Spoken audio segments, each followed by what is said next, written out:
라는 말씀을 전해드리겠습니다. 우리가 서론으로 한번 생각해 보고 싶습니다. 우리가 이사야를 통해 많은 것들을 보았습니다.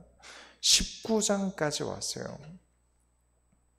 19장까지 매주 한 주 한 주 넘어오면서 여러분이 이사야서를 통해서 무엇을 확인하셨습니까?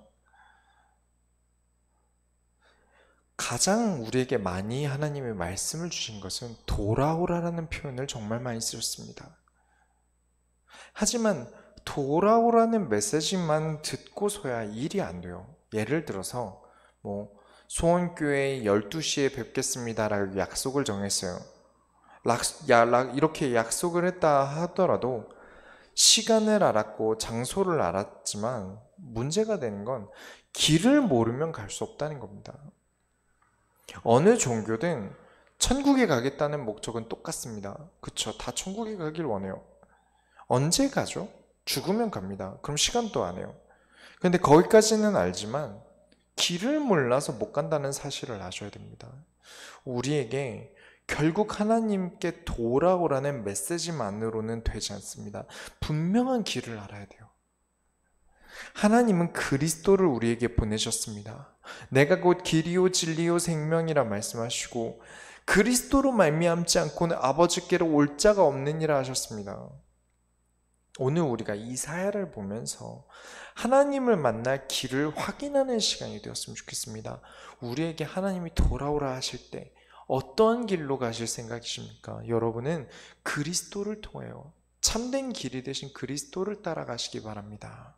오늘 본론으로 애굽에 대한 예언을 하나님이 주세요. 많은 나라들이 지나왔지만 이번에는 애굽에 대한 나라에 대한 예언을 주십니다. 우상 숭배로 고장나게 될 애굽입니다. 19장 1절에 애굽에 관한 경고라. 보라, 여호와께서 빠른 구름을 타고 애굽에 임하시리니 애굽의 우상들이 그 앞에서 떨겠고 애굽인의 마음이 그 속에서 녹으리로다. 하나님이 빠른 구름을 타고 애굽에 임하신답니다. 그만큼 애굽의 우상 숭배는 역시 급하게 깨트릴 필요가 있을 정도로 급증했다는 것이죠. 그리고 우상이 떨고 애굽 사람의 마음이 녹을 만큼 하나님은 강렬하게 역사하실 것을 설명하십니다.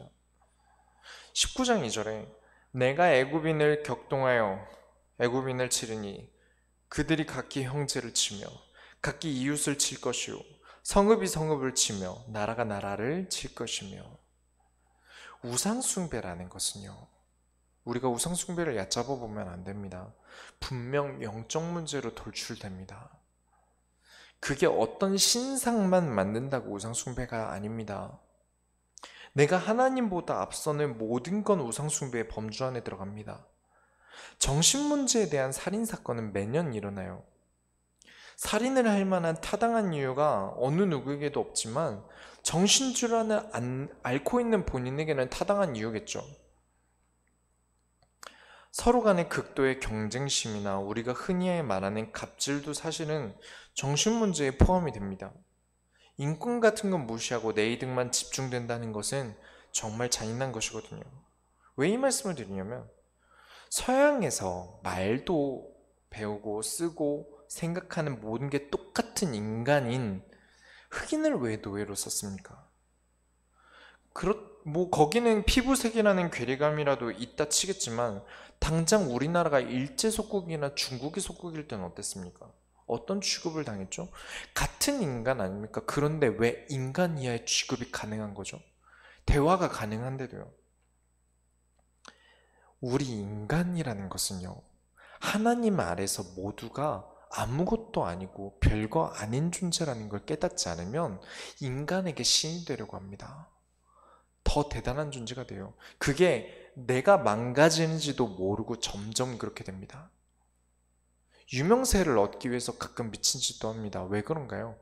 이 불안감 때문에 정신문제도 오긴 합니다. 그런 많은 일들은 결국엔 내가 하나님으로 인하여 되어지는 것이 아니라 우상숭배로 인한 정신질환이라는 것입니다. 절대 우상숭배, 우상 앞에서 절하는 것만을 말하는 게 아니라 모든 것이 그렇다는 것입니다. 여러분은 절대 어떤 것도 하나님보다 앞서서는 안 됩니다.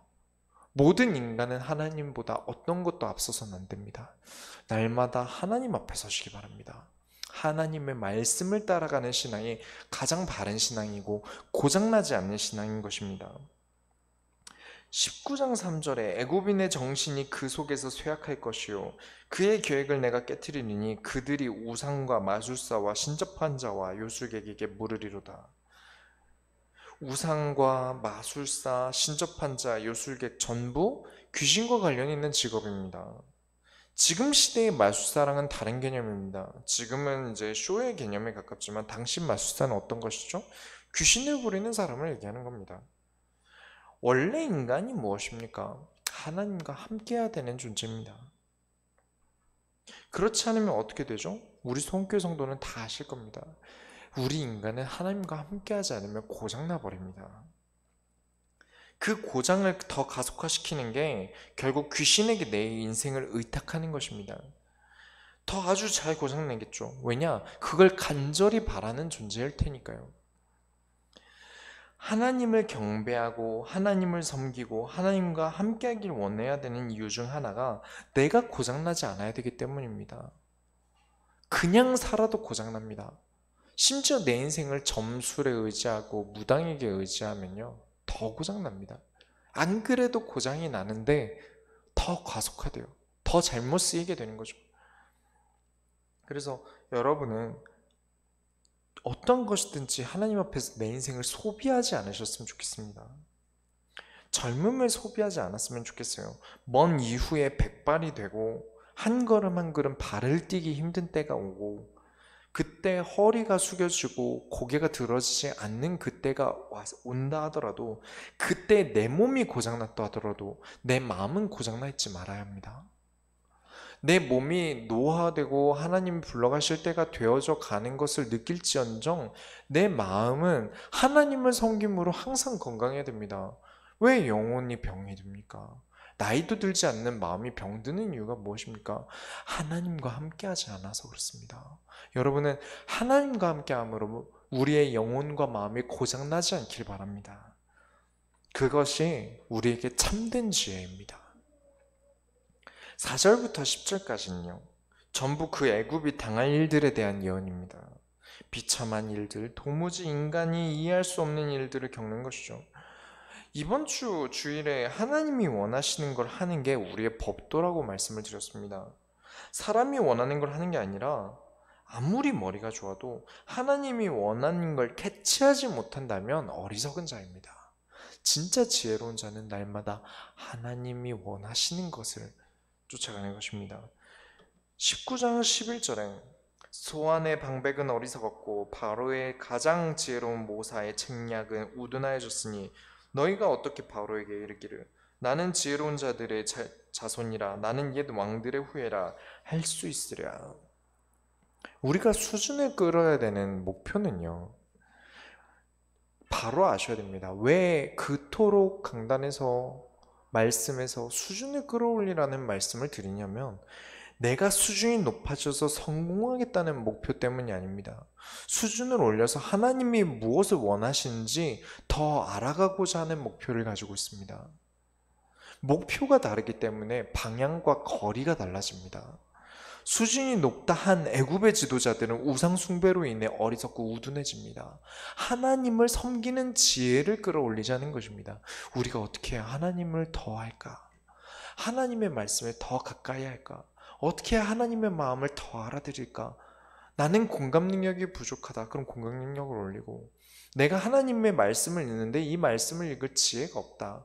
그래서 많은 것들을 올리고 인간의 어떠한 지식도 하나님이 우리에게 인간에게 허락한 지식이기 때문에 성경을 보는 데는 굉장히 유익합니다. 부족한 지혜가 없어요. 그래서 우리가 육신적인 지혜, 영적인 지혜 가리지 말자는 것이죠. 스스로 수준을 끌어올리자는 것입니다. 곧 우리는 한 걸음 한 걸음 더 나아간다는 것입니다. 그렇지 않으면 지금 한 나라의 책략과 모사들이 어리석다 돼버립니다. 할 말이 없어져 버립니다. 바로왕 앞에서 나는 똑똑한 사람이라 말할 수 없게 됩니다. 그리고 19장 12절부터 15절에 너희가 지혜로운 자가 어디 있느냐? 그들이 만군의 여호와께서 애굽에 대하여 정하신 뜻을 알 것이요 곧 내게 말할 것이라. 소안의 방백들은 어리석었고 노베의 방백들은 미혹하였도다. 그들은 애굽 종족들의 모퉁이 돌이거든 애굽을 그릇하게 하였도다. 여호와께서 그 가운데 어지러운 마음을 섞으셨으므로 그들이 애굽을 매사에 잘못 가게 함이 취한 자가 토하면서 비틀거리게 같게 하였으니 애굽에서 머리나 꼬리며 종려나무 가지가 갈대가 아무 할 일이 없으리라. 그 대단한 사람들이, 그 지혜로운 사람들이 하나님 앞에, 하나님의 능력 앞엔 아무것도 할 수 없습니다. 되려 어지러워서 취하고 토하게 만드는 나라가 되어버리는 것입니다. 비틀비틀 거리는 나라가 되는 것이죠. 아무리 머리를 쓴다는들 하나님의 것을 막을 수 있겠습니까? 결국엔 애굽의 모사꾼이 아니라 그냥 종려나무 가지나 갈대, 꼬리 정도밖에 안 된다는 것입니다. 그렇기 때문에 간곡하게 말씀드리는 것입니다. 여러분의 지혜는, 목표는 언제나 하나님을 알고자 하는 데 있어야 됩니다. 세 번째로 정하신 계획대로 하나님은 일을 하십니다. 19장 16절부터 17절에 그날의 애굽이 부녀와 같을 것이라. 그들이 만군의 여호와께서 흔드시는 손이 그들 위에 흔들림으로 말미암아 떨며 두려워할 것이며 유다의 땅은 애굽의 두려움이 되리니 이는 만군의 여호와께서 애굽에 대하여 정하신 계획으로 말미암음이라. 그 소문을 듣는 자마다 떨리라. 하나님은 본인의 계획을 이루십니다. 애굽만 그러시겠습니까? 우리에게도 마찬가지입니다. 여러분을 향한 하나님의 계획은 반드시 실현되십니다. 그렇기 때문에 하나님을 두려워야 되는 게 마음 한구석에 있어야 됩니다. 왜냐? 내가 하나님의 마음을, 하나님이 원하시는 걸 따라가지 않으면 안 되기 때문입니다. 여러분은 무엇을 믿고 사십니까? 절대 주권자이십니다. 하나님은. 이 주권자께서 아주 무섭게 화를 내고 계시지만 결국 하나님의 본심은 우리 소원교회 성도들은 다 아실 거라고 생각합니다. 그 본심이 무엇이냐? 18절에 그날의 애굽 땅의 가나안 방언을 말하며 만군의 여호와를 가리켜 맹세하는 5 성읍이 있을 것이며 그 중 하나를 멸망의 성읍이라 칭하리라. 가나안 방언은요, 지금 가나안의 주민은 히브리 사람입니다. 이스라엘 사람이죠. 이스라엘의 언어로 말을 하겠다는 겁니다. 애굽 사람이 이스라엘의 말로 여호와를 가리켜 맹세하며 하나의 성읍의 이름이 멸망인 이유는 우리는 하나님이 아닌 우상을 섬길 뻔하다가 망할 뻔하였다 기록하는 것입니다. 그것은 하나님이 원하시는 것입니다. 왜냐? 여러분께 내가 하나님께 인도받지 않아 한 실수가 더 짙어지기 전에, 여러분 스스로가 더 짙어지고 내가 하나님 앞에서 매일마다 하는 실수들을, 우리가 살아가면서 생기는 실수들이 더 짙어지기 전에 지금 해온 실수들을 절대 잊지 않고 마음 한켠에 담아두시라는 말입니다. 잊지 마시고 한켠에 담아두세요. 인도받지 않아서 내가 하나님 앞에 실수했던 것을요. 왜냐? 내가 말씀대로 살지 않으면 망한다, 잊지 않기 위해서입니다. 나는 늘 인도받겠다 각오하기 위해서입니다. 여러분들이 꼭 그렇게 되시길 바랍니다. 만민을 위하여 그리스도를 우리에게 보내주십니다. 구원자를 보내시겠다고 약속하셨습니다. 그리스도는 절대 한 나라만을 위해서 오신 분이 아니시죠. 19절에 그날의 애굽 땅 중앙에는 여호와를 위하여 제단이 있겠고 그 변경에는 여호와를 위하여 기둥이 있을 것이요. 이 구절은 그냥 읽으면 그냥 읽을 수 있지만 성경을 안다면 아주 파격적인 구절입니다. 왜냐? 구약에서 여호와의 제단이 이스라엘이 아니라 애굽에 세우라는 말은 하나님이 쉽게 할 수 있는 이야기가 아닙니다. 아주 이례적인 사건이죠. 20절에 이것이 애굽 땅에서 만군의 여호와를 위하여 징조와 증거가 되리니 이는 그들이 그 압박하는 자들로 말미암아 여호와께 부르짖겠고 여호와께서는 그들에게 한 구원자이자 보호자를 보내사 그들을 건지실 것임이라. 하나님이 만군의 여호와라는 표현을 쓰실 때는 보호자로서의 표현이 강할 때 쓰십니다. 애굽의 백성이 여호와를 섬기는 백성이 된다면 곧 강한 나라가 일어나서 애굽을 치료할 텐데 그때 하나님을 찾을 장소가 될 것입니다. 하나님이 한 구원자이자 보호자를 보내신다고 하십니다. 하나님을 찾고자 하면, 알고자 하는 자에게 반드시 누가 오셔야 합니까? 아까 말씀드렸죠. 길을 몰라서 하나님을 못 만납니다. 하나님을 찾는 자에게 반드시 그리스도를 보내주셔야 됩니다. 우리가 아무리 하나님을 만나고 싶어도 우리는 하나님을 만날 능력이 없습니다. 그리스도를 통하지 않으면 하나님께 갈 방법이 없습니다. 우리의 구원자는 그리스도 한 분뿐인 줄 믿습니다. 두 번째로 그가 하나님을 알게 하신다 하셨습니다. 19장 21절에 여호와께서 자기를 애굽에게 알게 하리니 그날의 애굽이 여호와를 알고 재물과 예물을 그에게 드리고 경배할 것이요 여호와께 서원하고 그대로 행하리라. 예수님이 오셔서 무엇을 하셨죠? 구원이 무엇인지 알려주셨습니다. 단순히 구원의 길만 여신 게 아니라 어떻게 구원을 받는지까지도 알려주셨어요. 그리고 하나님이 원하는 인간의 모양으로 오셔서 인간이 무엇을 해야 되는 존재인지도 알려주셨습니다. 그리고 앞으로 나아갈 길까지도 제시해 주셨어요. 하나님은 그리스도를 모르는 재물과 예물을 이스라엘에게서도 받지 않으십니다. 그리스도 없이는 만날 수 없는 분을 그리스도 모르면서 하나님이 이렇게 말하셨다, 저렇게 말하셨다, 그렇게 말하는 게 이단이죠. 애굽에게 원하시는 것입니다.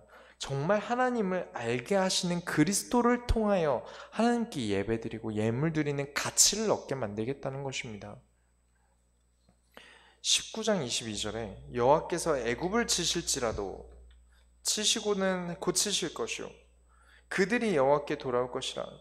여호와께서 그들의 간구함을 들으시고 그들을 고쳐주시리라. 이미 하나님은 큰 그림을 그리시고 애굽을 아프게 하시기로 작정하셨습니다. 목적은 여호와께 돌아오라.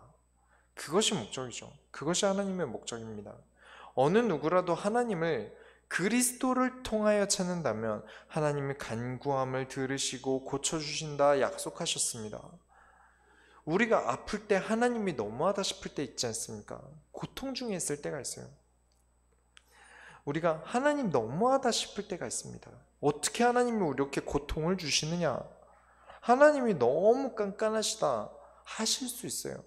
그런데 만약 고통을 주는 게 무조건 잘못됐다라고 정의해버린다면요, 무조건 고통이라는 것을 나쁘다라고 악하다라고만 여긴다면요, 우리는 일단 의사부터 감옥에 넣어야 됩니다. 어떻게 사람의 살을 칼로 찢습니까? 주사를 왜 넣습니까? 일단 헬스 트레이너는 가장 나쁜 사람이네요. 그렇죠? 천하의 악질이겠죠.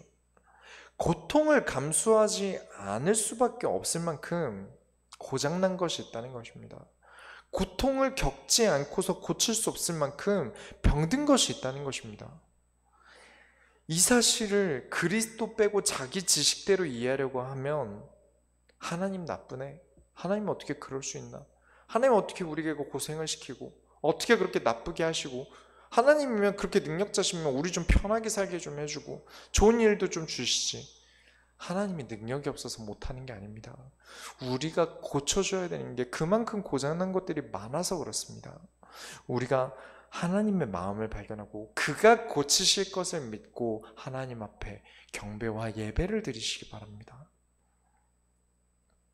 우리가 사람이라는 것이 수준이 그래서 또 중요한 것입니다. 진짜로 하나님께 다가가길 그리스도를 아는 수준에 미치지 못하고 내 마음대로 하나님을 이해하려고 하니까 하나님을 내 수준대로 만들어내요. 원래 철학이라는 과목이 되게 어렵지 않습니까? 철학이라는 걸 배워보면 머리가 너무 아파요. 머리가 터질 것 같아요. 거기다가 이제 저희 신학교 철학 교수님이 정말 대단한 분이셨어요. 구조나 어법이나 단어 하나나 뺄 게 없었어요. 요약본을 만들 수가 없었어요. 그분 수업은 요약본을 만들 수가 없었어요. 너무 정리가 돼 있으니까 이미 많이 요약한 거예요. 그래서 이게 좀 머리가 좋다 하시는 분들은 감탄을 했습니다. 와, 저 사람은 장난이 아니다. 와, 진짜 서울대 철학과는 만만한 게 아니다, 이런 것들을 배웠거든요. 근데 저 뒤에 몇몇 아주머니랑 아저씨들 몇몇 분들이 철학자들이 다 미쳤잖아, 저 교수님도 정상이 아닌 것 같아, 뭐 그렇게 말을 어렵게 해? 어디 이런 거 배워서 어디다 써? 쓸데없는 거 가르치고 있어, 막 이렇게 얘기를 하는 겁니다. 이런 얘기를 수근수근 하시더라고요. 내 수준을 가지고 잣대를 잡게 되면요, 인간이 내 스스로 수준을 잡으면 이상하게 나를 잣대로 이하로 봅니다. 어떻게 됐든 최고 수준이 나까지예요. 왜냐? 내가 기준이 돼버렸거든요. 우리의 기준은 나에게 있어서는 안 됩니다. 내 삶의 기준이 나에게 있으면 안 돼요. 올바른 것을 볼 수가 없습니다. 여러분의 삶의 기준은 그리스도가 되시기 바랍니다. 내 인생의 표본은 그리스도입니다. 내 인생의 지도는 그리스도예요. 내 삶의 법칙은 그리스도입니다. 우리는 그리스도로 살아갑니다.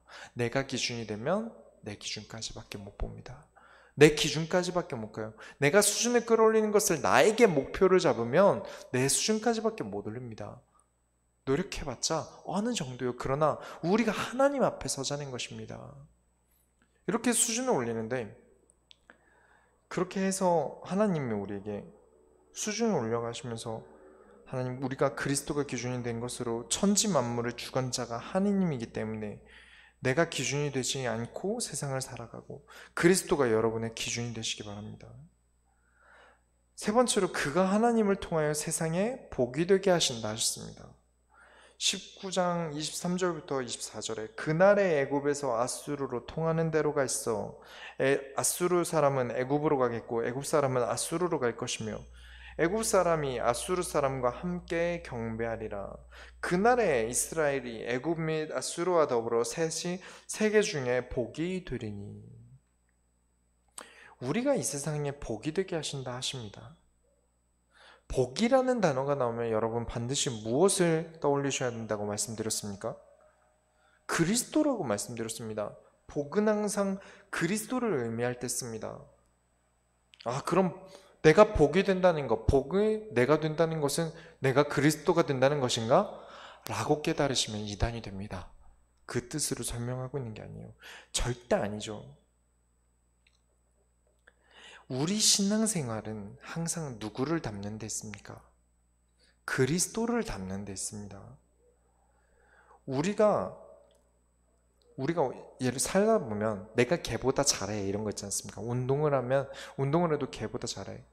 우리가 절대 그리스도가 될 수 없지만 누구보다는 그리스도를 더 닮을 수 있지 않습니까? 상대적인 거죠. 물론 남과 비교하자라고 쓰는 말이 아닙니다. 그러나 그만큼 그리스도를 닮고자 해야 된다는 건 우리에게 가장 중요한 가치라는 것입니다. 복이 된다는 것, 우리가 그리스도를 따라간다는 것이 된다는 것입니다. 그 의미를 올바르게 깨달으시기 바랍니다. 그만큼 하나님은 여러분이 그리스도를 닮게 하길 원하십니다. 결론을 내리겠습니다. 19장 25절에 이는 만군의 여호와께서 복 주시며 이르시되 내 백성 애굽이여 내 손으로 지은 아수르여 나의 기업 이스라엘이여 복이 있을지어다 하실 것입니다. 애굽이 어떤 나라입니까? 여러분, 애굽이 어떤 나라입니까? 하나님의 자녀들을 핍박하고 노예로 만들고 희생제사를 죽음까지 불사하고 막은 나라 아닙니까? 아수르는 곧 이스라엘을 멸망시킬 나라입니다.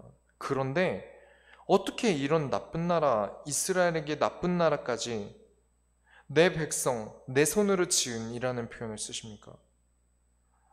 하나님이 인간을 구원하는 기준은 애초에 나라, 민족, 문화에 관심이 없으십니다. 그리스도뿐이세요. 하나님 관심은 그리스도밖에 없습니다.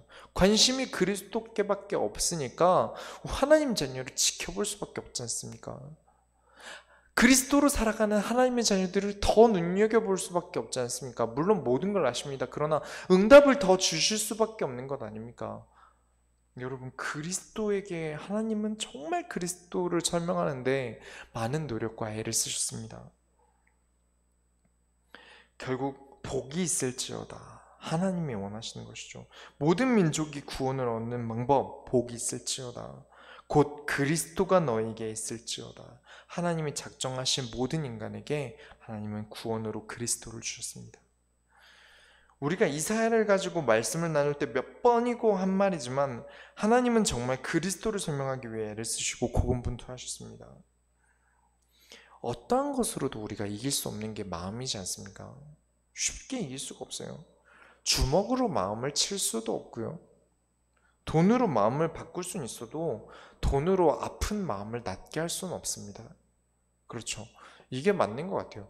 돈이 아픈 마음을 낫게 해주진 않는 것 같습니다. 마음을 바꿀 수는 있지만요. 결국엔 상대적으로 인간은 돈을 벌어도 나보다 더 많이 버는 사람과 비교하게 되고요. 그리고 너무 많이 벌면 또 돈 관리하고 내가 쓰고 싶은 대로 못 써서 이것도 골칫덩이가 됩니다. 큰 즐거움은 생겨요. 돈이 많으면 큰 즐거움을 즐길 수 있지만 소소한 낙을 못 누리는 것이죠. 이것을 말씀드리면서 감정에 휘둘리지 말라고 말씀을 드렸습니다. 나다운 것이라는 착각으로 내 안에 터지는 감정으로 나를 속여요. 어떻게 속이죠? 이게 나다운 거야 라는 식으로 나를 속입니다. 감정의 노예가 되는 것이죠. 그러나 감정의 노예가 되지 않으려면 내가 감정을 적재적소에 컨트롤해야 되는데 아까 말씀드렸다시피 안 됩니다. 마음을 때릴 수가 있습니까? 마음이 아프다고 냉찜질을 해줄 수 있습니까? 어떤 방법으로도 마음을 낫게 할 방법이 없어요. 그래서 그리스도께서 내 마음에 찾아오셨습니다. 우리에게 구원자며 보호자로 주셨습니다. 내 마음이 좀 힘들게 하시긴 하세요. 내 몸이 좀 힘들게 하시긴 하세요. 많은 문제를 주시죠.